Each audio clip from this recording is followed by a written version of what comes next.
कॉसेट। अब कॉसेट क्या बीमारी है? कॉसेट कुछ नहीं है, जैसे एक एच सब ग्रुप दिया हुआ है मेरे को, ठीक है। अब एक एलिमेंट मैं उस सब ग्रुप में से उठा रही हूँ, एक एलिमेंट मैं ग्रुप में से उठा रही हूँ, उन दोनों को क्या कर रही हूँ? प्रोडक्ट कर रही हूँ। तो वो जो सेट बनेगा वो क्या बन जाएगा? Set of कॉसेट। अगर उसको लेफ्ट साइड से मल्टीप्लाई कर रही हूँ, अगर ग्रुप का एलिमेंट लेफ्ट साइड है तो लेफ्ट कॉसेट, अगर ग्रुप का एलिमेंट राइट साइड है तो राइट कॉसेट, ठीक है।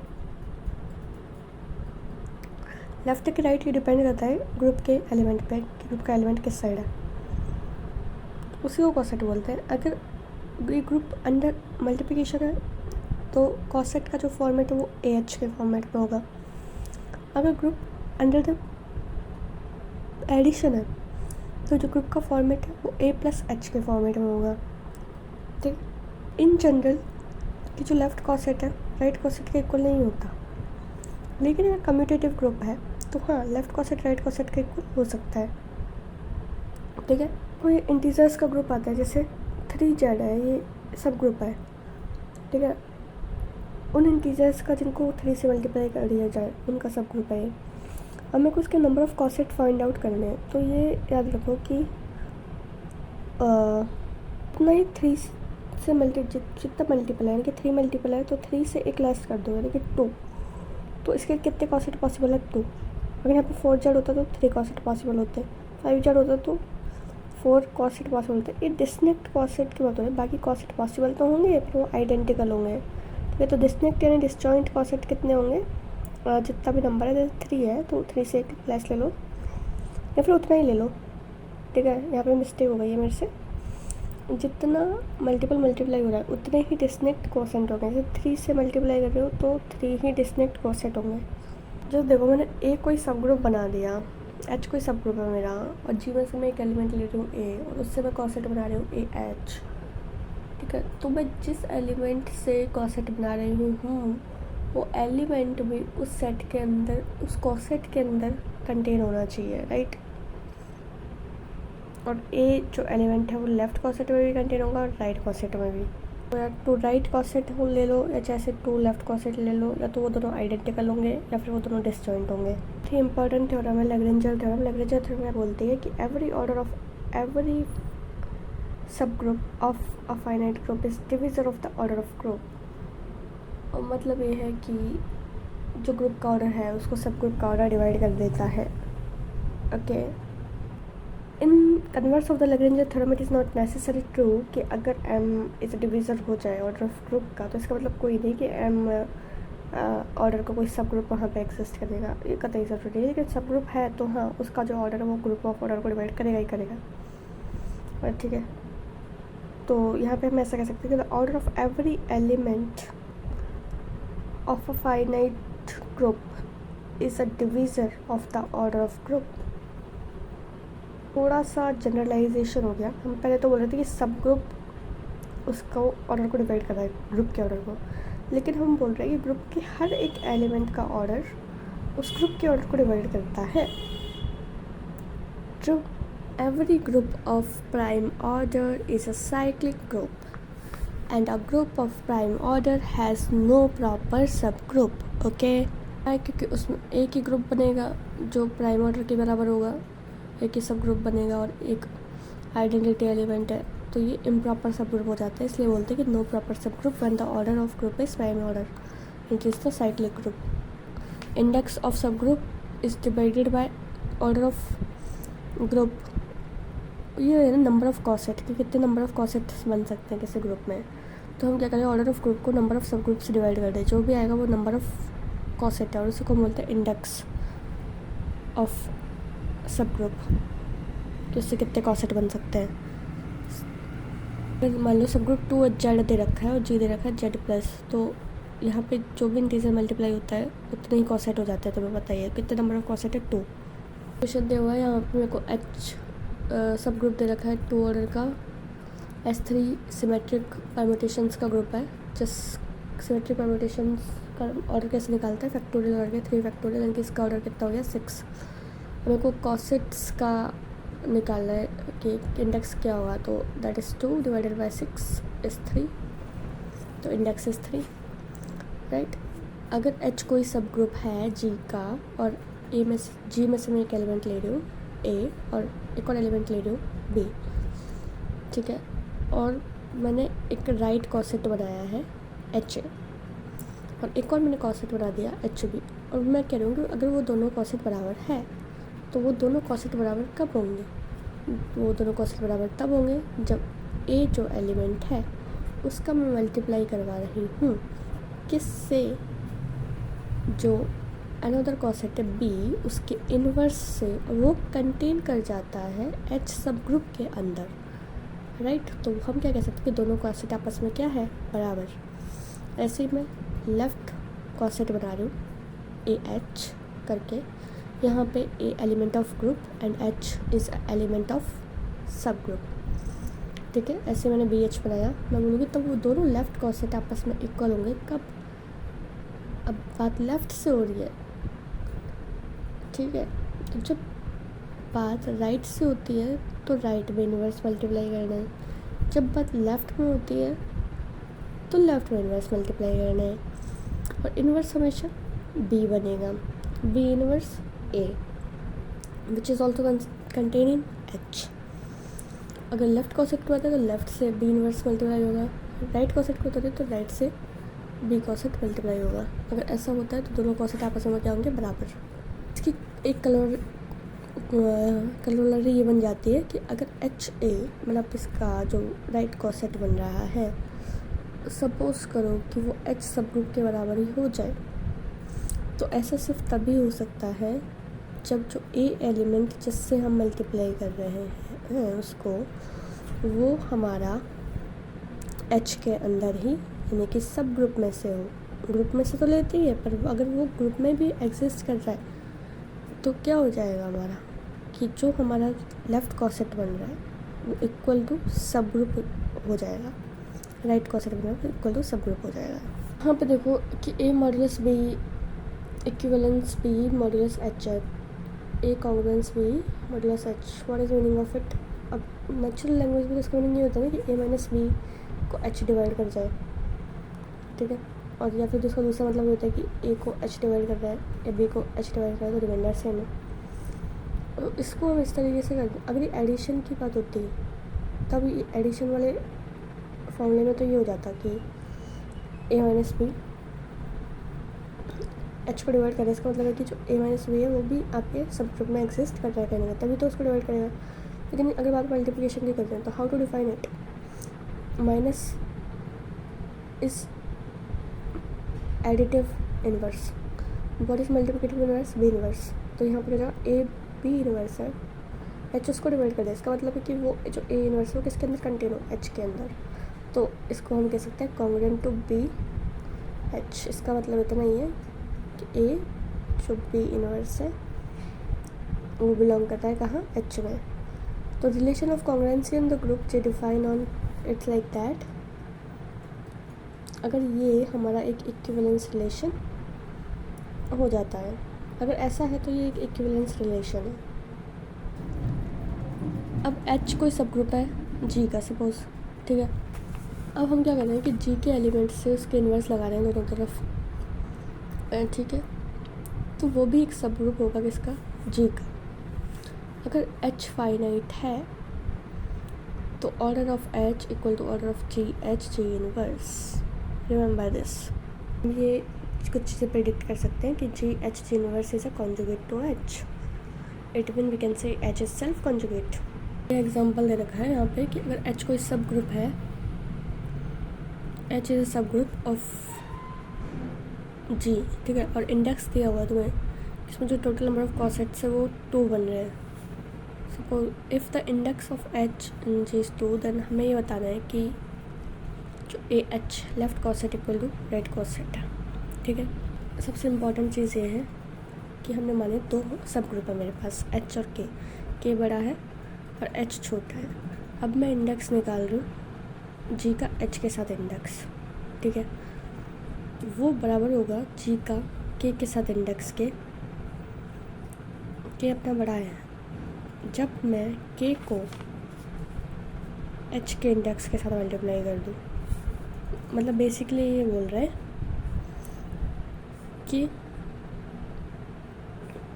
जो ग्रुप है उसमें छोटे वाला जो सब ग्रुप है उसका डिवाइड करूँ, वो मेरा बराबर होगा कि जब मैं ग्रुप को बड़े वाले से डिवाइड करूँ और बड़े वाले को फिर से छोटे वाले से डिवाइड कर दूँ।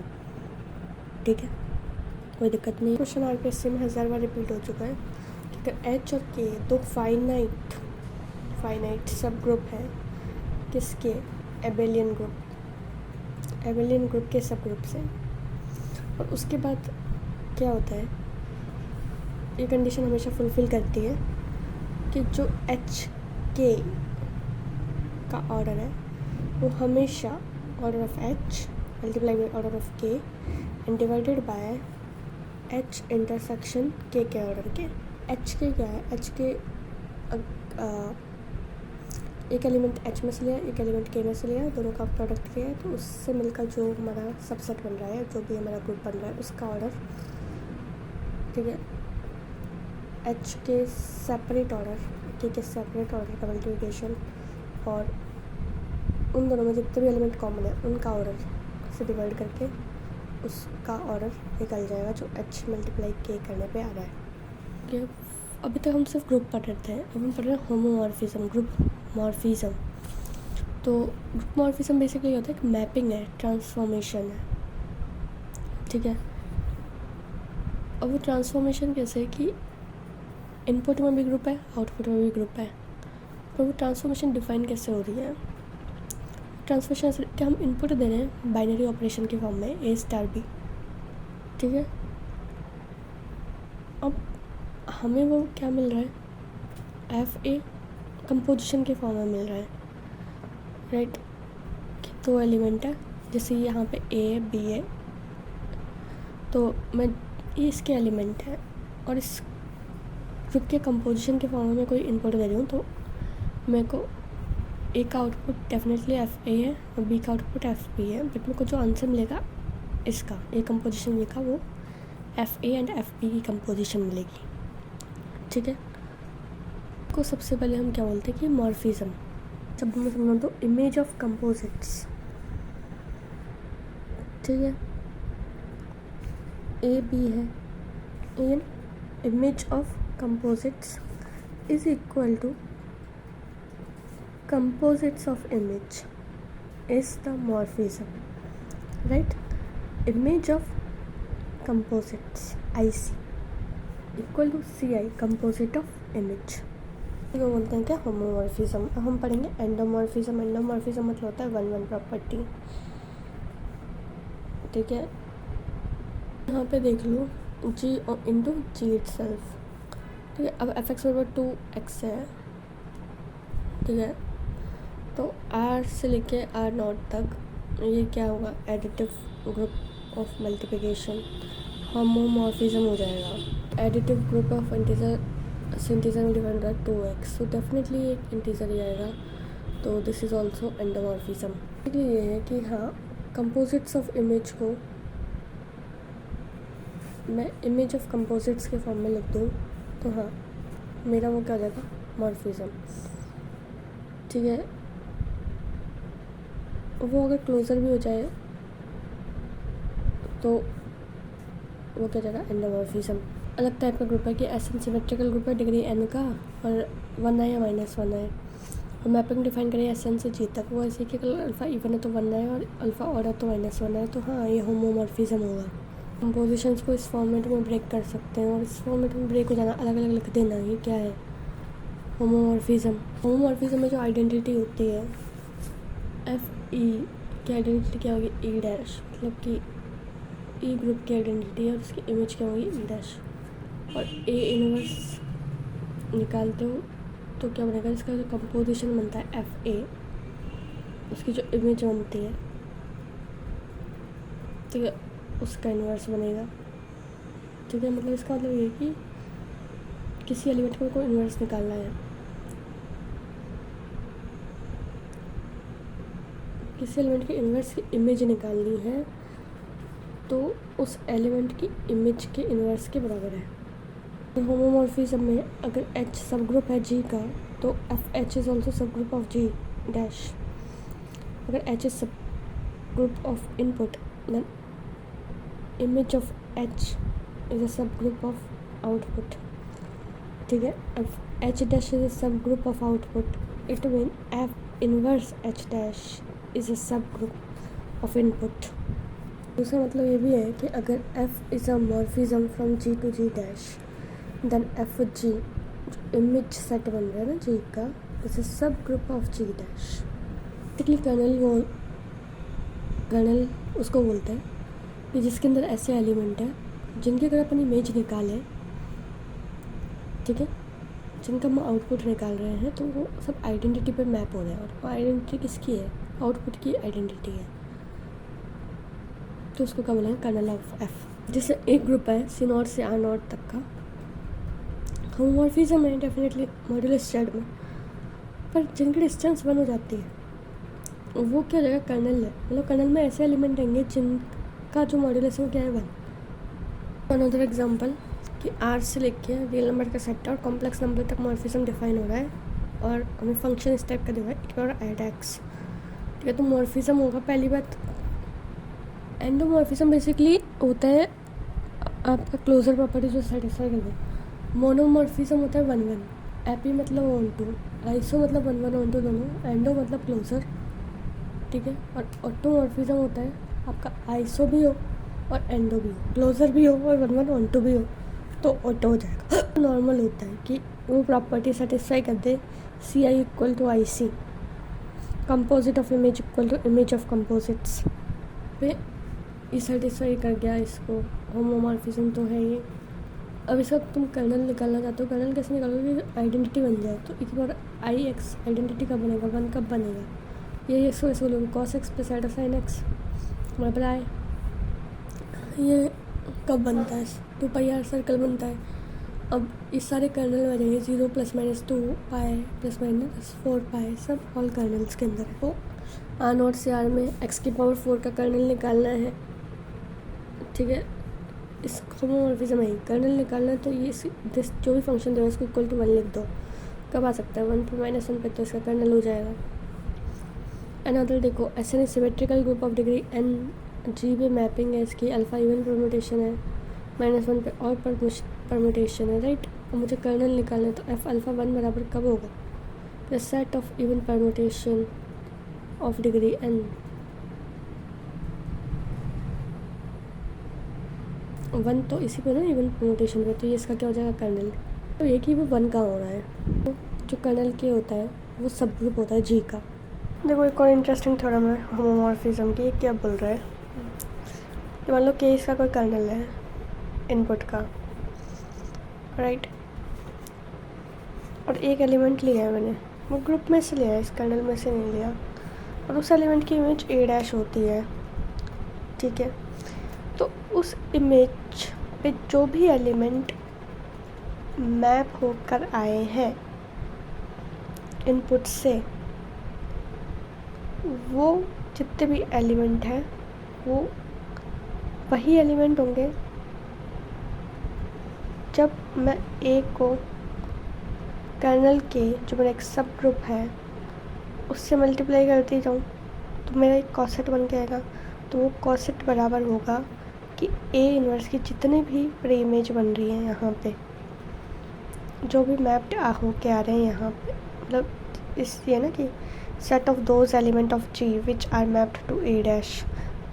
ए डैश पे जो भी मैप होता है उसको हम कैसे लिखते हैं? एफ इनवर्स ए के फॉर्मेट में, मतलब ए की ए डैश की प्री इमेज, तो वो किसके फॉर्म होगी? कॉसेट ऑफ के ए। दूसरी थ्योरम यहाँ पे ये है कि जैसे मेरे पास एक होमोमॉर्फिज्म है, जी से जी डैश पे मैप हो रहा है, दूसरा जी डैश से जी डबल डैश पे मैप हो रहा है, और मेरे को जी और एफ निकालना है।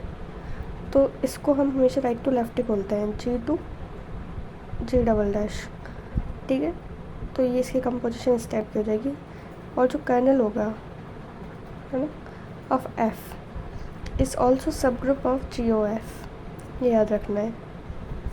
Every homomorphic image of an abelian group is abelian, यानी कि अगर इनपुट एबेलियन है तो आउटपुट भी एबेलियन होगा, अगर इनपुट साइक्लिक है तो आउटपुट भी साइक्लिक होगा। लेकिन इसका रिवर्स पॉसिबल नहीं है कि अगर आउटपुट एबेलियन है या आउटपुट साइक्लिक है तो हम ये नहीं कह सकते कि इनपुट भी साइक्लिक होगा या एबिलियन होगा, क्योंकि इसका बेस्ट एग्जांपल ये वाला है कि S3 से 1 - 1 पे मैप हो रहा है ये, ठीक है। अब इसमें देखो तुम 1 और -1 जो है वो तो आपका abelian as well as cyclic हो सकता है, यानी कि ये तो है ही, बट जो आपका सिमेट्रिक ग्रुप ऑफ ऑर्डर 3 है ये नाइदर एबिलियन है और nor cyclic, okay. Bottom theorem is that every group morphism G2G' अगर के कर्नल है सपोज करो और इमेज ऐसी आ रही कि FA बराबर FB है, तो इसका डेफिनेटली मतलब ये है कि A जो भी इन्वर्स होगा वो बिलोंग करेगा कर्नल में, क्योंकि कर्नल में ऐसे एलिमेंट होते हैं जो आइडेंटिटी बनाते हैं। मॉर्फिज्म क्या है, जब 1 1 हो जाए मैपिंग का मतलब है जब ऑन टू हो जाए, राइट। और एपी भी है, मोनो भी है, तो आइसोमॉर्फिज्म हो जाएगा। गुड। 1 1 का मतलब ये है कि कोई दो एलिमेंट है, अगर वो आपस उनकी इमेज आपस में बराबर है तो उनके एलिमेंट, अगर उनका आउटपुट बराबर है तो उनका इनपुट भी बराबर होगा, ठीक है। ऑन टू कब होता है, ऑन टू हम तब बोलते हैं कि जब मैंने इमेज सेट से कोई एलिमेंट लिया है, आउटपुट से कोई एलिमेंट लिया है, उसके लिए इनपुट में कोई ना कोई एलिमेंट मौजूद है, और अगर एफ प्रिजर्व कर जाए कंपोजिशन को, ठीक है, और ए और बी दोनों जी से बिलोंग कर जाए, ठीक है, तो ऐसे केस में वो क्या हो जाएगा, ऑटोमॉर्फिज्म, राइट। अब आइसोमॉर्फिज्म ग्रुप की एक प्रॉपर्टी क्या होती है, isomorphic if there exist an isomorphism from G2G', G2G' का मतलब ये है एक 1 1 एक ऑन टू और एक क्लोजर प्रॉपर्टी, ये आइसोमॉर्फिज्म ग्रुप का सिंबल है। ये ऑन टू इसलिए नहीं है क्योंकि भाई हमारा एक बार कोडोमेन सेट है, देखो Z+ है, सारे इंटीजर्स हैं, लेकिन क्या फंक्शन में सारी वैल्यू डालने पे हमें सारे इंटीजर्स मिल जाएंगे, 1 मिल जाएगा क्या, यहाँ पे कोई ऐसा इंटीजर पॉसिबल है जो इसको 1 बना दे, नहीं। तो इसलिए फॉर इंटीजर्स के लिए ये 1 1 तो है बट ऑन टू नहीं होगा, ठीक है। अनदर सेट है 1 - 1 में मल्टीप्लिकेटिव ग्रुप है, ठीक है, और सेट ऑफ इंटीजर्स से हम इस ग्रुप को डिफाइन कर रहे हैं। 1 और -1 इंटीजर्स में आते हैं डेफिनेटली, तो ये ऑन टू हो जाएगा, एपिमॉर्फिज्म है, पर क्या इससे 1 1 हो जाएगा। 1 1 का मतलब ये है कि एक को एक ही मिलना चाहिए, लेकिन यहाँ पे तो बहुत सारी इमेजेस मैप हो रही हैं, इसमें के तो मैनी वन फंक्शन है, तो ये आपका मोनोमॉर्फिज्म तो नहीं हो सकता, इसलिए आइसोमॉर्फिज्म नहीं है, एपिमॉर्फिज्म है सिर्फ। यहाँ पे देखो Z+ से लेके MZ तक है। अब ये MZ मेरे को पता है कि ऑन टू तो हो ही जाएगा क्योंकि फंक्शन भी मेरे इसी टाइप का है, तो हाँ सारे इंटीजर्स उसमें एक्सिस्ट कर जाएंगे, ऑन टू है, और हर एक एलिमेंट पे जाएगा, कुछ भी हो सकता है, तो ये क्या हो जाएगा, एक आइसोमॉर्फिज्म फॉर्म करता है Z2MZ under the addition property. देखो एक additive group R positive real number is isomorphic to multiplicative group R positive under dot, और इसका सिर्फ एक ही एग्जांपल है, जब प्लस साइन मल्टीप्लाई में कन्वर्ट हो जाता है, exponential function is 1 1, right. Onto भी हो जाएगा, EX इज ऑल्सो 1 1 only, तो that's why this function is isomorphic. इसके लिए कॉम्प्लेक्स नंबर से इसलिए इम्पोर्टेंट हो जाता है कि अगर हम complex number under addition Z conjugate ले रहे हैं, it is automorphism of C। Morphism 1 भी है, ऑन टू भी है, और उसके बाद क्लोजर प्रॉपर्टी को सेटिस्फाई करता है। देखो कोई एलिमेंट है ग्रुप G से है, दैट मैपिंग G से G में डिफाइन हो रही है, इस टाइप से डिफाइन हो रही है कि कोई X एलिमेंट है वो मैंने ग्रुप से लिया है, ए एलिमेंट भी ग्रुप से है, पर ए और ए इनवर्स के साथ एसोसिएशन करवा रहे हैं इसका, तो ये क्या हो जाएगा, ऑटोमॉर्फिज्म। तो इसको तो डायरेक्ट कि जब इस टाइप का फंक्शन बनाते हैं तो ये ऑटोमॉर्फिज्म होगा ही होगा। देखो एक होमोमॉर्फिज्म को हम मोनोमॉर्फिज्म कब कह सकते हैं, तब कह सकते हैं डायरेक्टली जब कर्नल ऑफ F में सिर्फ एक ही एलिमेंट हो, वो आइडेंटिटी एलिमेंट है, तो होमोमॉर्फिज्म मोनोमॉर्फिज्म हो जाएगा। एक तरफ से ये प्रॉपर्टी, अगर मोनोमॉर्फिज्म है तो उसका डायरेक्ट मतलब ये है कि उसके कर्नल में सिर्फ एक ही एलिमेंट है, वो आइडेंटिटी है। और अगर कर्नल में आइडेंटिटी एलिमेंट है, इसका मतलब वो क्या है, होमोमॉर्फिज्म। होमोमॉर्फिज्म यानी मोनोमॉर्फिज्म यानी वन। यहाँ प्रॉपर्टी इनटू चला रही थी। इनटू मतलब क्लोजर का हमें पता नहीं है, होमोमॉर्फिज्म तो है, क्लोजर नहीं पता है कुछ भी। सिर्फ ये वन प्रॉपर्टी दे रखी है उनको, ये वन प्रॉपर्टी है तब होगी जब मेरा कर्नल में वन एलिमेंट हो। लेकिन यहाँ दूसरी क्लोजर क्या कहती है कि एक homomorphism of a group G onto a group G. Onto दे दिया, इसका मतलब क्लोजर को दे दिया, मतलब ये एंडोमॉर्फिज्म तो है ही है। विद कर्नल के, उसको हम आइसोमॉर्फिज्म कब बोलेंगे, उसको हम आइसोमॉर्फिज्म तब बोलेंगे जब कर्नल ऑफ में वन एलिमेंट है, ठीक है। अगर कर्नल ऑफ ई में एक एलिमेंट है तो इसका डायरेक्ट मतलब ये है कि कोई भी ग्रुप है अगर वो क्लोजर है तो वो क्या हो जाएगा, आइसोमॉर्फिज्म, ठीक है। लेकिन जस्ट होमोमॉर्फिज्म गिवन है मेरे को, ऑन टू की जगह इनटू दिया तो वो क्या हो जाएगा, मोनोमॉर्फिज्म। आइसोमॉर्फिज्म का मतलब ये भी होता है कि सेट ऑफ ऑल ग्रुप्स जिसके पास इक्विवेलेंस रिलेशन होता है। तो कैलेस थ्योरम क्या कहती है कि every group is isomorphic to some permutation group. क्या मतलब है इसका, आइसोमॉर्फिज्म का अपना मतलब यही होता है, वन ऑन टू। परमुटेशन भी वही होता है मेरा, वन ऑन टू। तो हो गया ना कि every group is isomorphic to some permutation group. No every infinite cyclic group is isomorphic to the additive group of integers. तक इनफाइनाइट साइक्लिक ग्रुप में ओनली 2 1 2 जनरेटर्स होते हैं, राइट।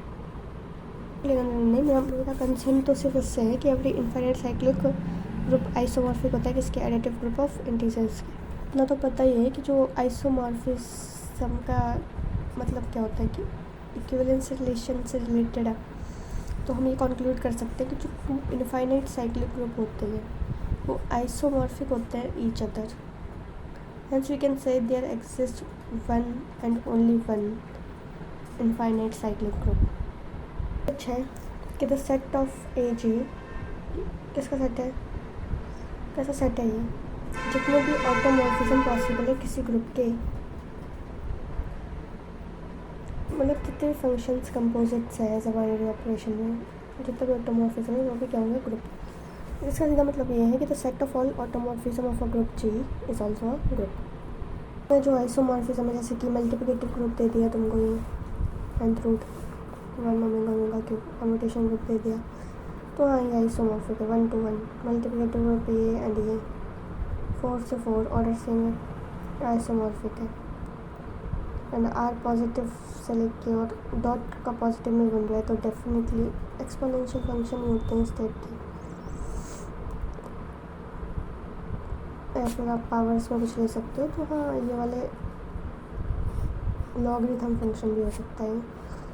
तो ये फंक्शन क्या होता है, आइसोमॉर्फिज्म 1 1 2। जब आपका डॉट से एडिशन बनता है, डॉट मतलब लॉग, और जब एडिशन टू डॉट बन रहा है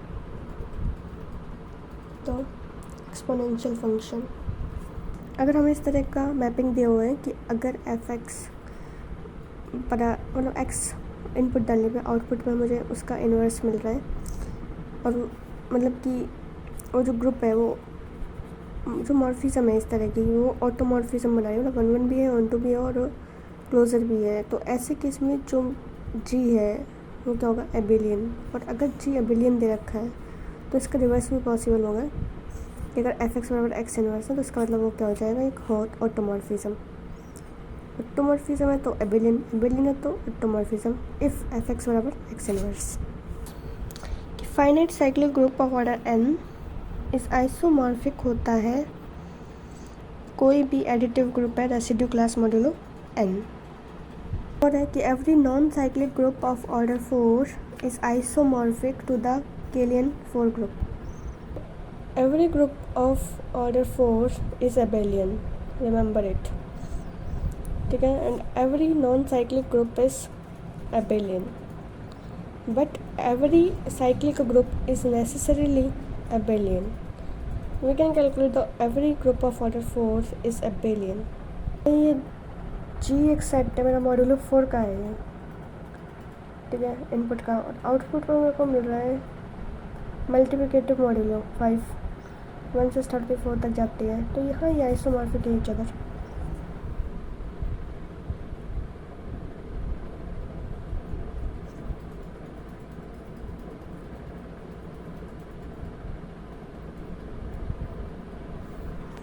कुछ थ्योरम है भाई, जी से जी डैश, जी डैश से जी डबल डैश, और जी ओ एफ क्या बनेगा, जी से जी डबल डैश।